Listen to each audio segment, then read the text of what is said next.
All right, so now let's go out to Donald Kimball. He is my communications partner here at Washington Policy Center, and Donald, you have hoping here. Oh, there we go. So you have written a column, a piece for a National Review, where you're talking about net neutrality and the problems with it. You relate kind of three key area of problems.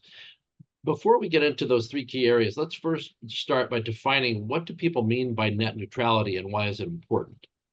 Yeah, well, thanks for having me on. Net neutrality it's a principle. It's not an official legal doctrine or anything like that. But the principle of net neutrality is the idea that an internet service provider like Comcast or whatever, your regional variant may be, they have to treat all traffic the same. So they cannot give any sort of prioritization of speed to certain providers or certain you know, uh, channels that are using it for different purposes. They have to treat everything equally, and a lot of the justification for this is given behind the veneer of we don't want ISPs controlling how people have their traffic, where they go, what they say, those kinds of things. It should be treated completely neutrally, like a phone line would be. Now, that's the principle of net neutrality, and the way that this is being enacted is by reclassifying broadband and internet service providers under Title II, and the FCC, the Federal Communications Committee, does that. And that gives them a lot more regulatory control over the internet so that they can make rules that enforce things like net neutrality. But this move that has happened last month, they voted to reclassify the internet under Title II, which like phone lines are classified as currently. That gives a lot more control than just net neutrality, but it's often sold as net neutrality as if it's just this one sort of catch-all term. And that's the only thing that's happening here is we just want to treat all network traffic equally. Don't look at the man behind the curtain. Don't look at all the other regulatory control that we have by reclassifying the internet. What kinds of regulatory control? Well, first of all, it's a brilliant scheme. Obviously, if you control the language, you control the debate. So if you call something neutrality, it just sounds like, well, that's perfectly fine. That's what I want. Neutral, right? There's no harm, no foul. But what kinds of regulatory control might there be under such a scheme? Yeah, so well, the first, of course, would be net neutrality itself, which in and of itself, the benefits that they purport to get, um, they're fine, but the harms that it brings, they never talk about. And so net neutrality itself would be one regulation, but two, they can talk about rate regulation. So, for instance, charging certain or requiring certain price points or not crossing a certain price threshold, that can be very damaging to competition in the ISP space, even as, they say it's to keep prices low. As we all know, things like rent control don't actually keep prices low. They end up making the service worse for everyone.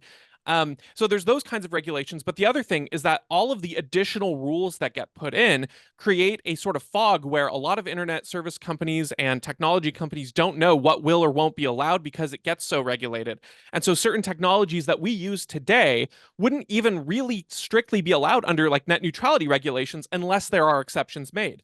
And so you can take a look at something like network slicing, which is the ability of us to take one signal of like 5G and break it up into different bands. And then you get to dedicate those bands to different applications. So, for instance, if you have a backup where it's just like a lot of data being transferred, it doesn't need low latency. It doesn't need to be super responsive. It just needs a lot of bandwidth. That's one signal you can send that's not super low latency, but it is very high in bandwidth versus something like construction machinery, where you need low latency for it to be very responsive and quick, but it doesn't necessarily need to have high mobility because it's not moving very far. So there are different bands within the same thing that we use, and this has transformed the way that our internet services work. But that is treating network traffic differently. And so that technically wouldn't really be allowed under the principles of net neutrality unless an exception is granted. Now, you might say they may make the exception now, but the point is that future innovations that we don't even know about can be put off and deterred because of overburdened regulations like this. That was what I was going to ask, because if we're not sure what's possible, if you're not sure it's possible, and you're a company looking to innovate, you don't want to spend, $100 million trying to figure out this platform if you're not positive that you're going to be able to use it. And saying an exception, might be granted, even probably would be granted. That's not the same as saying it will be granted. So you could end up spending a lot of money on innovation that would go nowhere. And I could see where that would be a big problem. Absolutely. And you can look at the results because if everyone remembers, back in 2015, the Obama administration did have the internet classified under Title II, and we enacted net neutrality. And so from 2015 up through early 2017, we have this chunk of time where we had net neutrality as policy. You know, it wasn't technically a law, it wasn't passed by Congress, but it was a regulation passed by the FCC. And so you look at the data, and every year that was not recessionary, so recessionary years were an exception to this, but our investment from broadband companies into our infrastructure, that increased. Our access increased. Our prices decreased. This is all true except for the years of net neutrality where they either plateaued and flatlined or they dipped a little bit. So when it comes to things like innovating and putting investment into our networks, the non-net neutrality years were the successful ones, and the net neutrality years slowed all that down. You know, what's fascinating about that is, and I think it tells you something, because if people say my purpose is this, and then you have data showing that, well, if that was your purpose, then you were getting better results, you know, with this other policy, but this is crushing under this other policy, and they say, yeah, but still, you know, that suggests that their real motivation, the primary motivation, is not the results that they're touting. It's something else. I don't know what the something else necessarily is. Well, I can guess. It's called control, a single word.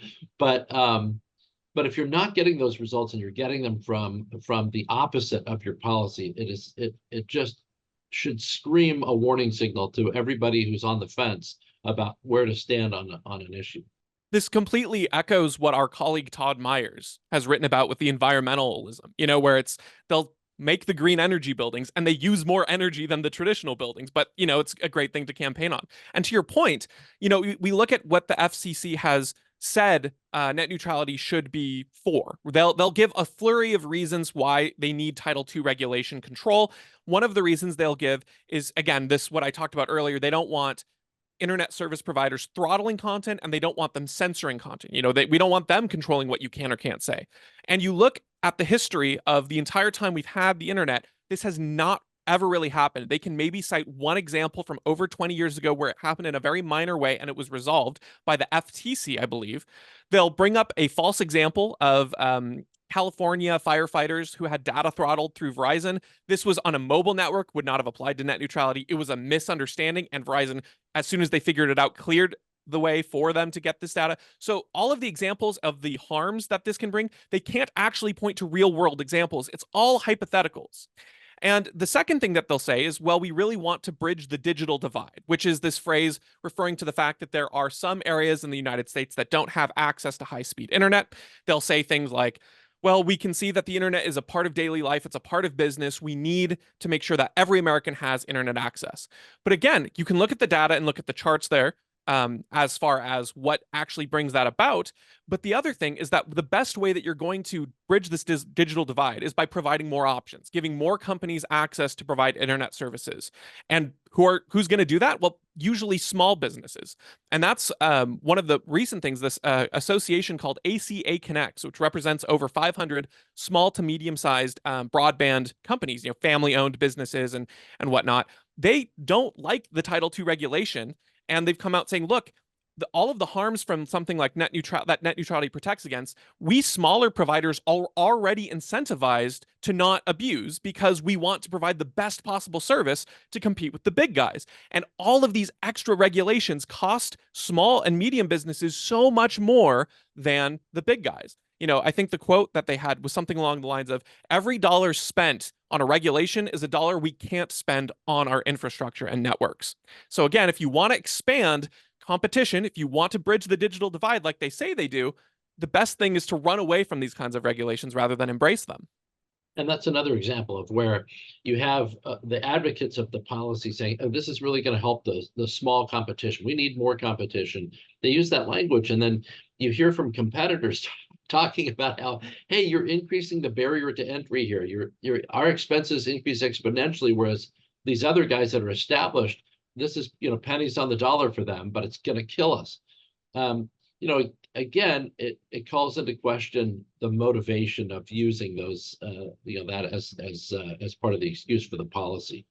You know, there's so much that we could go through on this. What if you were to summarize, you know, for people what they need to know about the, you know, the two pieces that you've written, both for National Review and the most recent posting, how would you summarize that, Donald?